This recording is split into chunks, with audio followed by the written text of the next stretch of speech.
un paciente o un cuadro clínico para identificar síndromes. Nosotros le llamamos a eso la línea de tiempo. La línea de tiempo es identificar qué síntomas tiene el paciente, qué signos clínicos tiene el paciente y organizarlos en orden cronológico, qué apareció primero y qué vino después. Generalmente lo que aparece primero es lo que le permite a uno identificar el síndrome. En otros casos, aparte de eso, de qué es lo que aparece primero, también hay síntomas o signos clínicos que tienen jerarquías, ¿sí? Por ejemplo, las alteraciones del sensorio, lo que es la desorientación, las alteraciones en memoria, este tipo de signos clínicos tiene más peso que cualquier otro que encuentren en el examen mental. De manera que si encuentran eso, no importa que primero haya aparecido un síntoma emocional o del estado de ánimo o una alteración del pensamiento, siempre que encuentren alteraciones del sensorio, eso los ubica en otro síndrome, que es el síndrome cerebral orgánico. Entonces, eso es una clave para identificar síndromes, sobre todo pues cuando ya los han visto todos y ustedes no saben qué paciente les va a llegar. Entonces, ese es un ejercicio que les sirve. Identificar qué síntoma empezó primero o qué tipo de síntomas empezaron primero y ver si en el total de síntomas que tiene el paciente o signos clínicos que tenga, hay algunos que tengan más peso sobre otros. Entonces, en estos síndromes depresivos, lo que vamos a encontrar es la presencia de un estado de ánimo deprimido. Y un estado de ánimo deprimido se refiere a que haya tristeza y esa tristeza sea persistente. ¿Qué es una tristeza persistente? Que esté presente casi todo el día, casi todos los días, ¿sí? No es habitual que uno hable de depresión como síndrome o aún como diagnóstico con pacientes que dicen, hoy amanecí con la depre porque levantaron medio aburridos o tristes, ¿sí? Si es algo pasajero, o sea, si se despierta uno medio aburrido, bajo de ánimo, pero va y se baña, se viste y mientras se baña y se viste ya se siente bien, eso no es un síndrome depresivo. Para que sea un síndrome depresivo, la tristeza debe persistir, o sea, debe ser constante o estar presente, como les decía ahorita, casi todo el día, casi todos los días. Y generalmente también se acompañan de pérdida de interés en las cosas o falta de motivación y pérdida de la capacidad para disfrutar de las cosas, para sentir placer, que es la anedonia. Esto, pues obviamente por su intensidad, puede llegar a alterar la capacidad funcional del paciente y, vuelvo y les insisto, debe persistir por un periodo de tiempo que sea prolongado. Ya dependiendo de qué tan largo sea el tiempo que dure, pues ya uno ahí empieza ya a hablar de trastornos más específicos, ya de diagnósticos como tal específicos de trastornos que comprometen el estado de ánimo. Entonces, los signos y síntomas clínicos se agrupan en 4 categorías. Están los síntomas emocionales, los motivacionales, los cognitivos y los neurovegetativos. Vamos a hablar de cada uno de ellos. En los emocionales, pues tenemos todo lo que tiene que ver con la parte emotiva del paciente. Entonces, la tristeza sería el síntoma principal. En el caso, por ejemplo, de niños o adolescentes, la tristeza a veces no está presente y en ellos el cuadro depresivo se manifiesta con irritabilidad, ¿sí? Con cambios bruscos de humor y sobre todo humor irritable y hostilidad o agresividad. Pero en la mayoría de personas, la tristeza pues sería el síntoma emocional más importante y más visible. Puede haber pérdida del sentido del humor, puede haber anedonia, que ya les decía pues que es esa pérdida de la capacidad como de disfrutar de las cosas, de la sensación de placer y de disfrute por las cosas. Llanto fácil, que es muy frecuente también. llanto fácil por cualquier cosa. Los pacientes le dicen a uno que se han vuelto muy sensibles, que a veces viendo la propaganda de los pañales de Winnie se les salen las lágrimas, que lloran por cosas pues que antes no les hacían llorar. Puede haber rumiación. La rumiación es como que se quedan dándole vueltas a esta sensación de tristeza, de pesadumbre, o también hay rumiación de pensamientos negativos, aunque esos pensamientos negativos irían más en los síntomas cognitivos. Ahorita vamos a ver. Esa anedonia, esa pérdida de interés es algo general. Entonces se pierde el interés en actividades lúdicas, en compromisos afectivos, personales, en responsabilidades, en hábitos, ¿sí? Es algo que generalmente abarca como casi que todos los aspectos pues, de la vida del paciente. Dentro de los cambios motivacionales está las quejas relacionadas con sensación de cansancio fácil, fatigabilidad, falta de energía, que es la dinamia, la bulia o la apatía, que se asocia mucho con esa pérdida de interés. Entonces, como hay pérdida de interés en todo, pues la persona se vuelve apática, indiferente a todo, nada le llama la atención.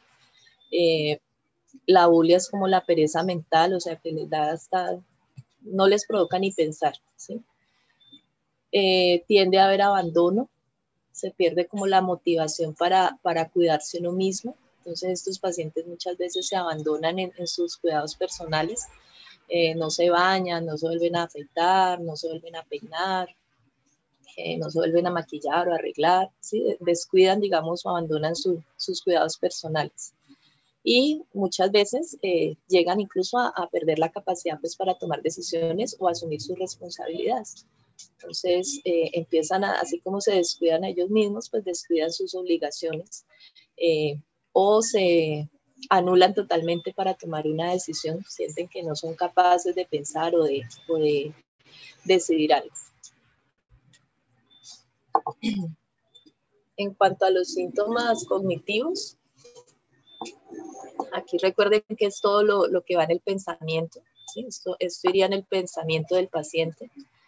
Entonces tenemos las autocríticas y los autorreproches. Pues estos pacientes tienden a criticarse, a reprocharse muchas cosas.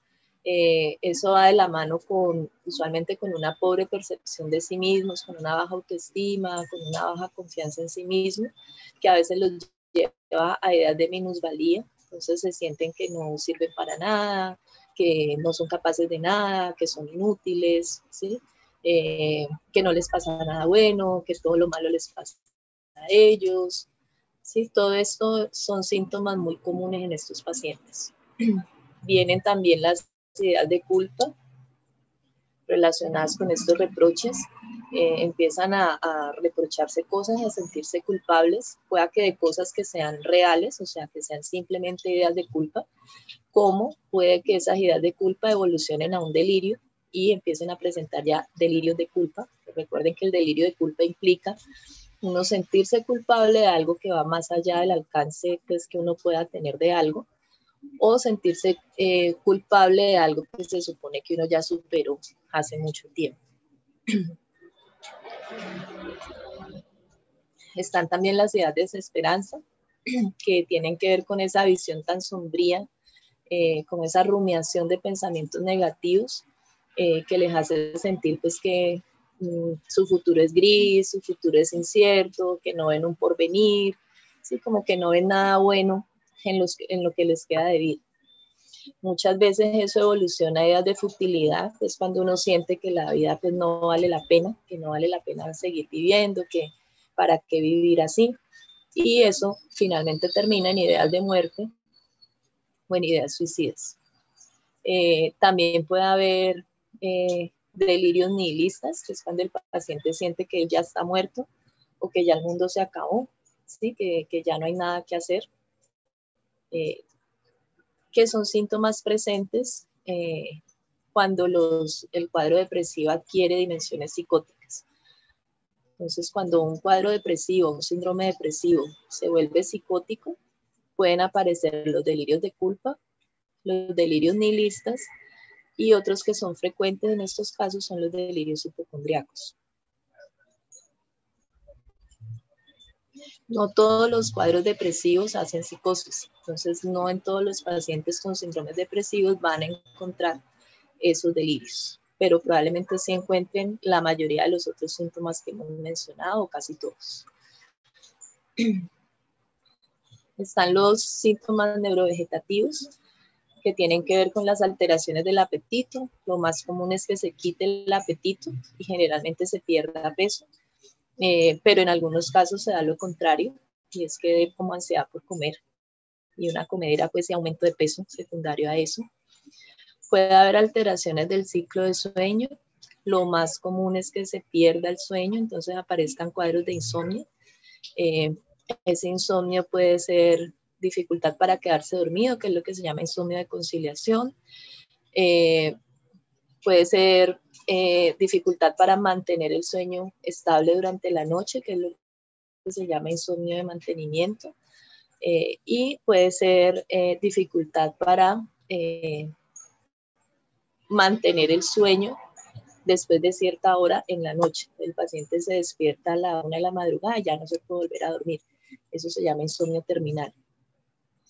Entonces, cualquiera de esos 3 tipos de insomnio se pueden presentar. En cuadros depresivos es más común el insomnio terminal que los otros 2, pero también en algunos casos se puede ver todo lo contrario, y es que el paciente le dé una dormidera, le dé por dormir día y noche.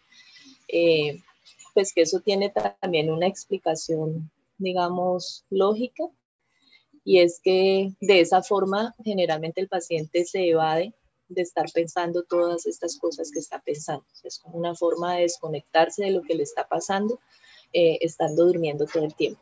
Entonces también se puede ver, es menos frecuente, eso hace parte de lo que se llama síndromes depresivos atípicos, porque no es lo más típico, lo más común, pero se puede dar. También está toda la parte sexual, tiende a haber disminución de la libido, tiende a haber impotencia en los hombres, anorgasmia en las mujeres, la parte psicomotora que también se afecta, hace parte de los cambios neurovegetativos, entonces los movimientos se hacen más lentos, entonces hay retardo psicomotor que puede llegar hasta que el paciente esté totalmente inmóvil, que es lo que se llama el estupor depresivo. Es, digamos, la presentación más común de los síntomas motores. Muy, muy, muy rara vez hay inquietud motora. Generalmente es más lentitud e inmovilidad. Incluso esa lentitud no es solo en la parte psicomotora, sino también en el pensamiento. El paciente se vuelve lento en su pensamiento, se demora procesando lo que uno le dice, entonces el intervalo pregunta-respuesta se alarga, se demora en responder, generalmente disminuye la cantidad de palabras, la cantidad de ideas, entonces usualmente hay pobreza ideativa, pobreza verbal. Y también puede haber quejas somáticas. Síntomas físicos, las quejas somáticas se refieren a síntomas físicos que no son específicos, o sea, no, digamos, no es que al paciente le va a dar un infarto, por ejemplo, porque está depresivo, no. Son síntomas inespecíficos como dolores de cabeza, dolores en el cuerpo, dolores en cuello, molestias digestivas, como problemas de colon irritable, entonces les da diarrea o les da estreñimiento, la barriga se les infla, o les da reflujo, o les da griera. Digamos, este tipo de síntomas son los que hacen parte de estas quejas somáticas. ¿Alguna duda hasta ahí en cuanto a la descripción de síntomas?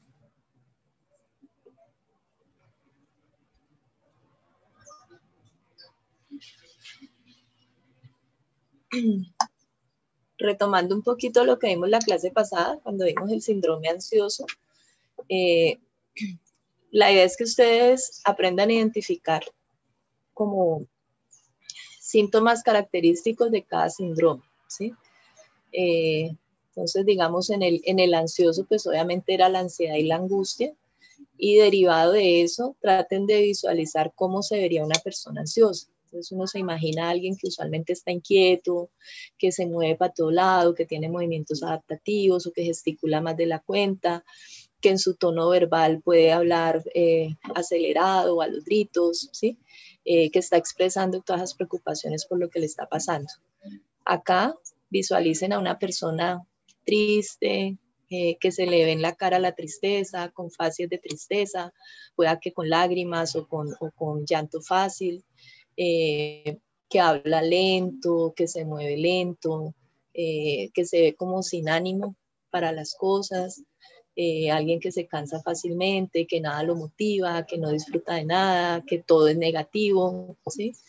Entonces la idea es que traten como de visualizar cómo se vería el paciente para que así les quede fácil identificar cuando un paciente empieza a referir lo que le pasa, el síndrome. No tienen que saberse todos los signos clínicos, pero sí, digamos, identificar como los principales al visualizar esa imagen de cómo se vería el paciente.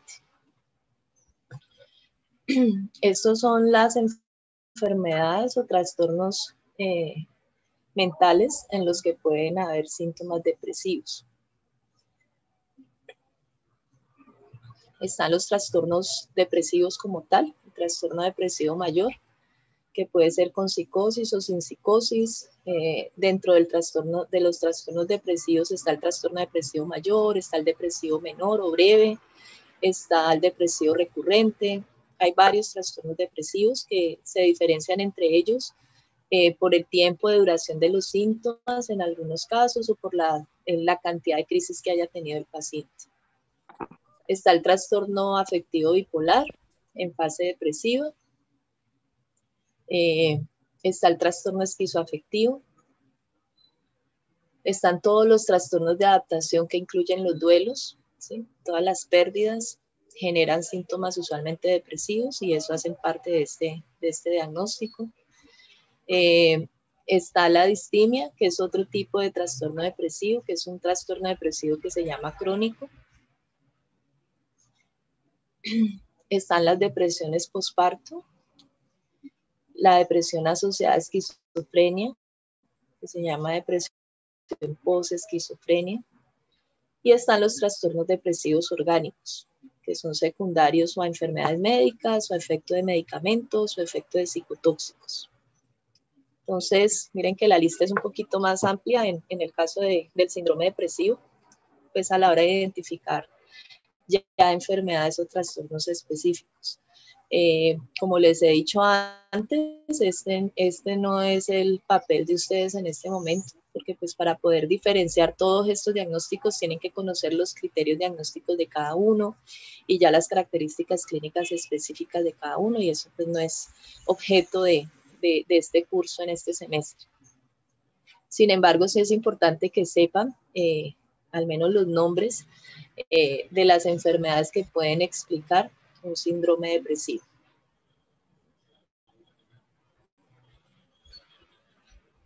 Este es un caso clínico.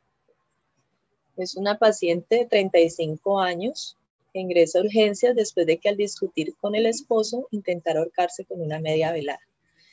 El esposo refiere que desde hace varios meses viene presentando llanto constante, irritabilidad, tristeza continua, insomnio, siente que su vida no vale la pena y que no tiene interés en nada. Igualmente refiere sentirse como una cucaracha todo el tiempo. La paciente manifiesta cefalea constante, dolor en espalda y cuello que no mejora con analgésicos y otra serie de síntomas inespecíficos como gastritis y distensión abdominal. Entonces, este es un caso en el que pueden ver varios grupos de síntomas de los que vimos, ¿sí? Están síntomas neurovegetativos como las quejas somáticas inespecíficas que describen al final. Están los síntomas emocionales, que es como el llanto continuo, la irritabilidad o la tristeza. Aquí está la alteración del sueño, que hace parte pues, de otro grupo. Aquí hay síntomas cognitivos como el sentirse como una cucaracha, que esos son ideas de minusvalía, sentir que la vida no vale la pena, que son ideas de futilidad. Está la pérdida de interés. Entonces sí describe pues como varios tipos de síntomas y miren que todos están como asociados a ese estado de ánimo triste o bajo de la paciente. Entonces esto sería un síndrome depresivo. Aquí no, bueno, sí nos hablan de tiempo, nos dice que desde hace varios meses, o sea que probablemente esto sea un trastorno depresivo mayor.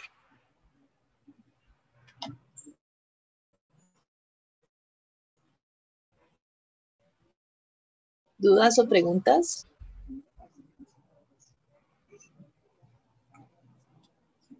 ¿Ninguna? Ok.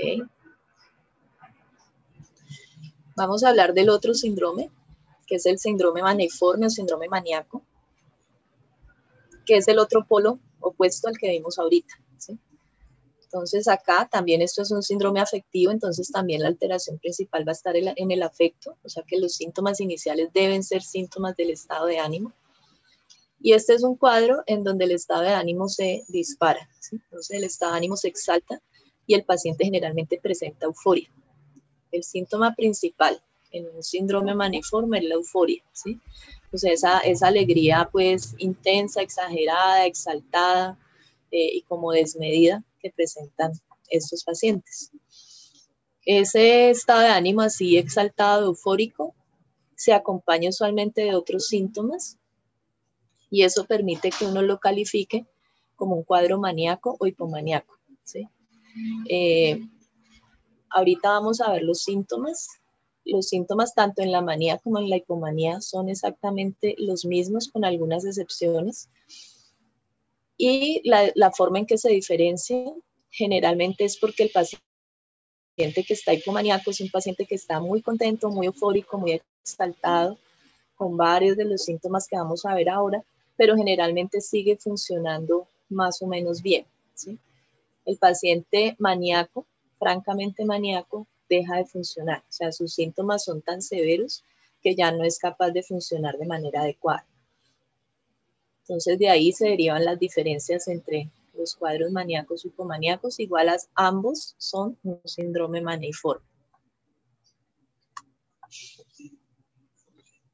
¿Cuáles son los signos y síntomas? Entonces, ya les dije, el principal, la euforia, esa sensación de alegría o de bienestar exagerado. Generalmente estos pacientes describen que se sienten súper bien, que se sienten muy bien, que todo es genial, que todo es grandioso. Tienden de hecho a utilizar muchos superlativos para describir su sensación de bienestar y es algo que generalmente se ve pues como bastante exagerado. La otra cosa común en estos pacientes es que ese estado de ánimo es expansivo. ¿Qué quiere decir expansivo? Que es contagioso, ¿sí? Que el paciente se ve tan contento que uno termina contagiado de esa alegría y uno también le dan ganas de reírse de lo que él se está riendo, ¿sí? Es un estado de ánimo que generalmente es contagioso. Entonces, cuando se sientan así con un paciente, eso es automático, identifiquen, eso es un paciente que probablemente esté maníaco. Tienden a presentar la habilidad afectiva, porque así como están de contentos y exaltados en un momento, de un momento a otro se pueden poner a llorar o se pueden poner irritables o agresivos. Entonces es muy común que haya la habilidad afectiva. Generalmente así como se dispara el estado de ánimo, se disparan otras cosas. Entonces el paciente tiene un exceso de energía y ese exceso de energía generalmente se manifiesta con hiperactividad y aceleración. Pacientes maníacos generalmente tienen aceleración motora, tienden a estar hiperactivos, no se están quietos, se meten en un mundo de actividades al mismo tiempo, arrancan una cosa y no la terminan y pasan a otra. Son pacientes que les pueden describir, por ejemplo, que de noche no duermen, de hecho el insomnio está por aquí, que de noche no duermen y entonces se ponen a hacer oficio y desbaratan la cocina y la vuelven a armar, y que sacan el mugre de toda la casa, pues, pero de una manera súper minuciosa. ¿Sí? Entonces se ve como ese acelere y ese exceso de energía. Tienden a distraerse fácil porque como tienen la mente funcionando a 1000 revoluciones, no logran centrar la atención en una cosa y fácilmente por eso también saltan de una actividad a otra porque no logran concentrarse lo suficiente en una cosa para terminarla y ya están pasando a otra. Tienden a ser derrochadores, entonces estos pacientes pueden asociado pues a otros síntomas que van en la parte cognitiva, pueden gastar más dinero del que tienen o de la cuenta, o gastarse lo que no se deberían gastar, o regalar cosas, y tienden también a meterse en actividades a veces de riesgo, o en actividades y conductas desorganizadas, ¿sí? Como salir desnudos, maquillarse en exceso, cosas así. Aquí hay varios de los síntomas cognitivos. En la parte del curso del pensamiento, estos pacientes pueden tener aumento en el tono verbal. De hecho, generalmente hablan en un tono verbal elevado. Muchas veces incluso hablan a los gritos. Aumento en la producción de palabras. Entonces, hablan hasta por los codos, son logorreicos. Hablan mucho y rapidísimo muchas veces.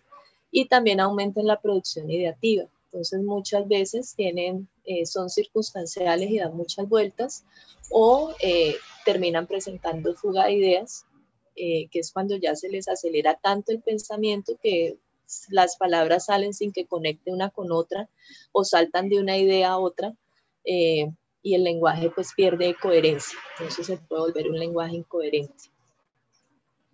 En el contenido del pensamiento, puede haber ideas de grandeza, o sea, ellos sentirse muy importantes, muy valiosos, etcétera, que pueden llegar a ser delirantes, o sea, ya volverse delirios de grandeza.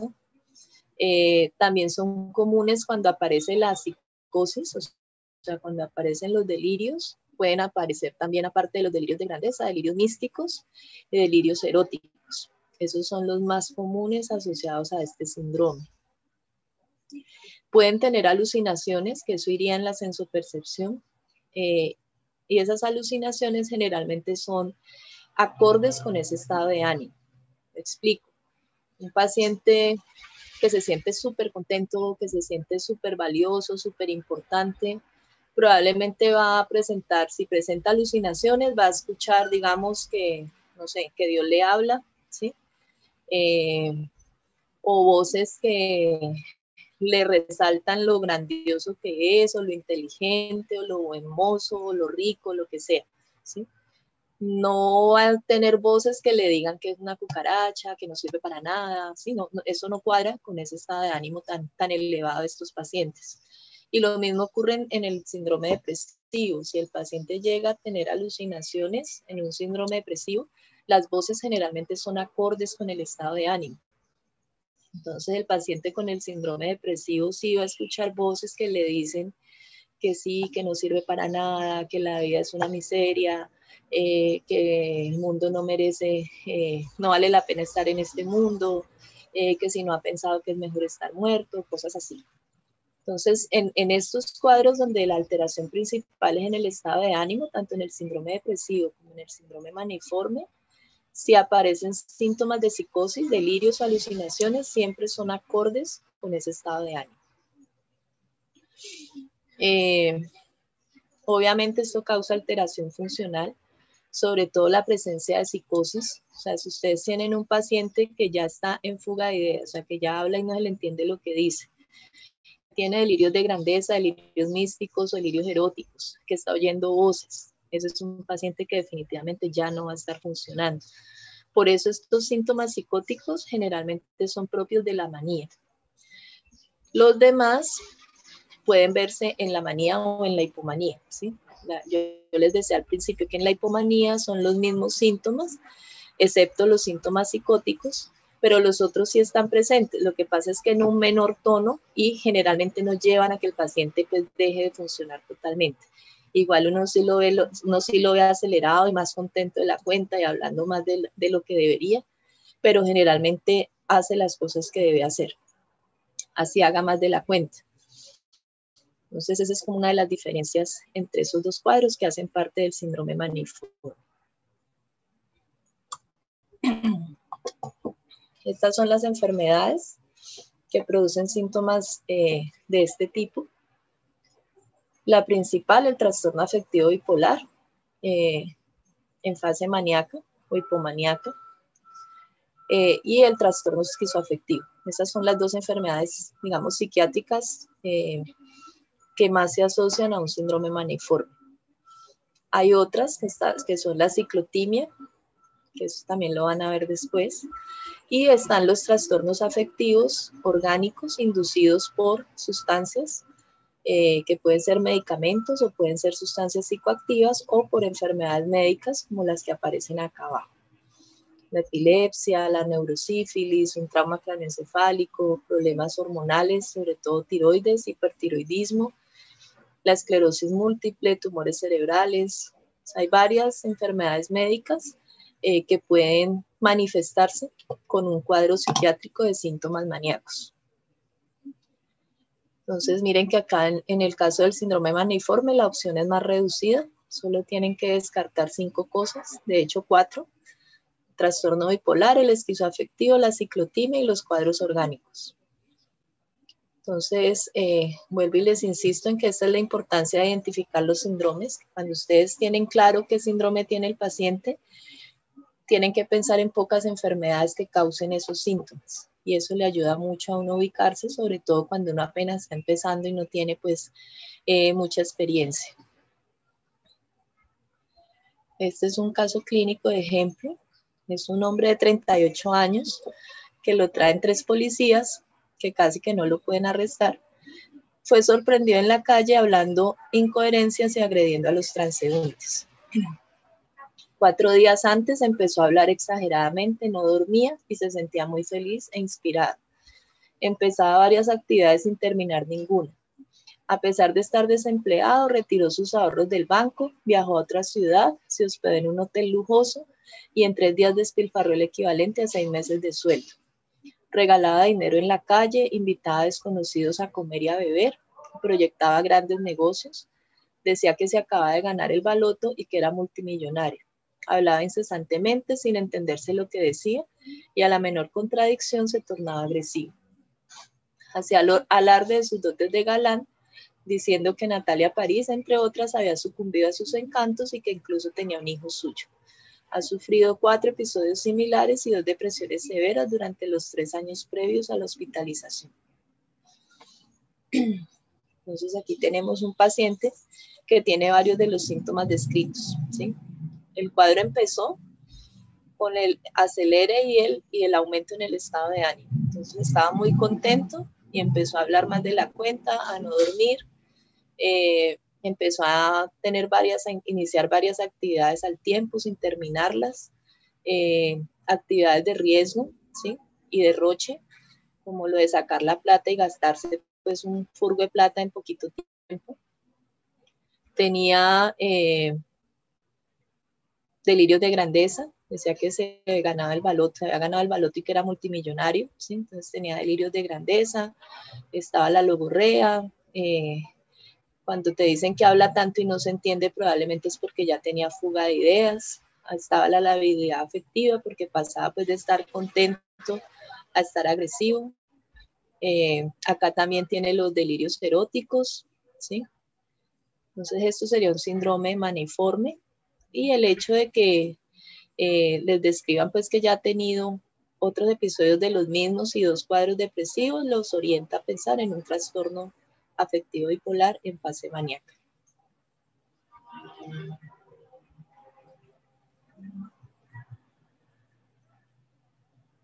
Bueno, esto era lo del tema de hoy, de los síndromes afectivos. Quería saber qué dudas tienen de lo que hablamos. Profe, yo tengo una pregunta. Dale. Cuando el síndrome maniforme se da por un trastorno orgánico, pues por ejemplo un coágulo en el cerebro, esto puede generar como consecuencias en la personalidad. O sea, que la persona después del episodio siga como rara, por decirlo así. Sí, claro. Cuando las causas son orgánicas, que es el ejemplo que estás dando, pues obviamente dependiendo de cuál sea esa causa orgánica, sí puede haber otro tipo de secuelas, ¿sí? O muchas veces algunos síntomas ser permanentes, ¿sí? Normalmente cuando es el cuadro maniforme es por enfermedad mental, por ejemplo, por un trastorno bipolar, En estos trastornos el paciente, pues mientras está en crisis, está así como este que leímos ahorita, ¿sí? Pero una vez sale de la crisis, el paciente recupera su normalidad, o sea, vuelve a ser él y no se le nota que tiene nada raro. En las causas orgánicas, dependiendo de cuál sea la causa, si algunas de estas causas pues son irreversibles o dejan secuelas permanentes que hacen que a veces el paciente ya no vuelva a ser el mismo, ¿sí? Por ejemplo, lo que les digo, dependiendo de las causas, si es por consumo de sustancias, una intoxicación por marihuana, por ejemplo, te puede producir un cuadro maniforme. El paciente se pone totalmente maníaco, pero apenas le caen los niveles de marihuana y elimina pues la sustancia tóxica de su cuerpo, vuelve y queda normal. Si la causa es la que tú describiste y ese coágulo cerebral pues dejó un daño allá permanente, sí es muy posible que ese paciente no vuelva a ser el mismo. ¿Sí? También depende de qué zona del cerebro haya afectado y probablemente también aparezcan otros tipos de síntomas aparte de estos síntomas afectivos. Bueno, profe, gracias. ¿Vale? ¿Qué otras dudas tienen, chicos?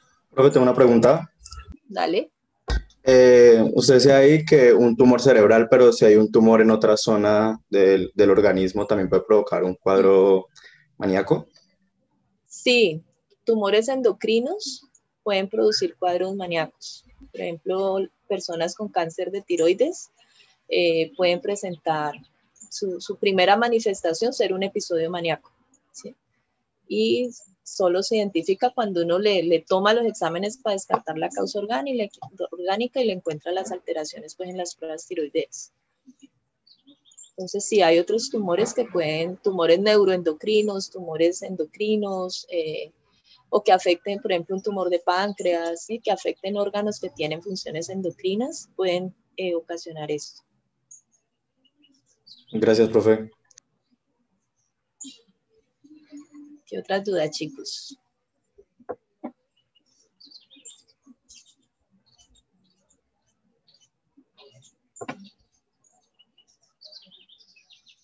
¿No más?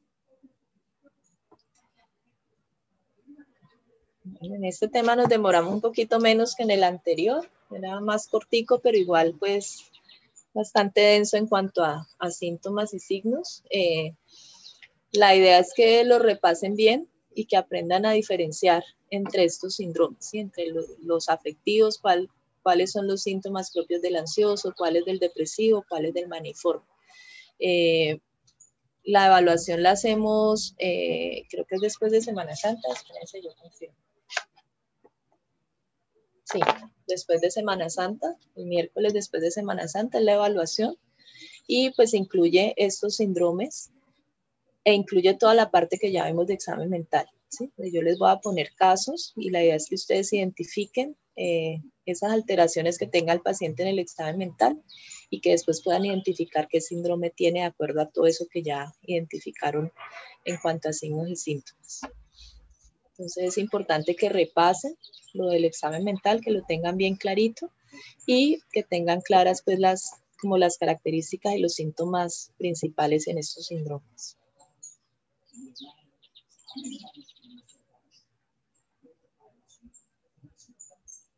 ¿No hay más dudas, chicos?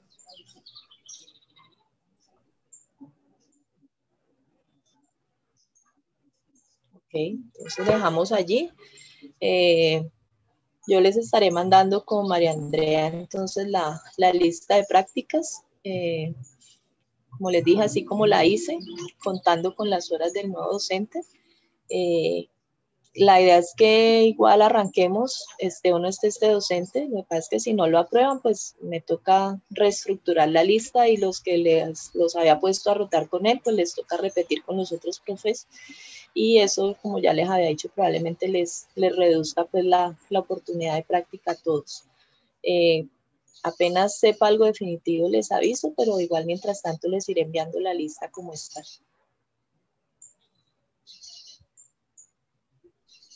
Bueno, profe, gracias. Bueno, profe, gracias. Bueno, Profe. gracias. Bueno, chicos, nos vemos entonces y nos vemos a las 10 con el grupo que está conmigo. Vale, gracias. Bueno, Vale, chao. profe, gracias. Bueno.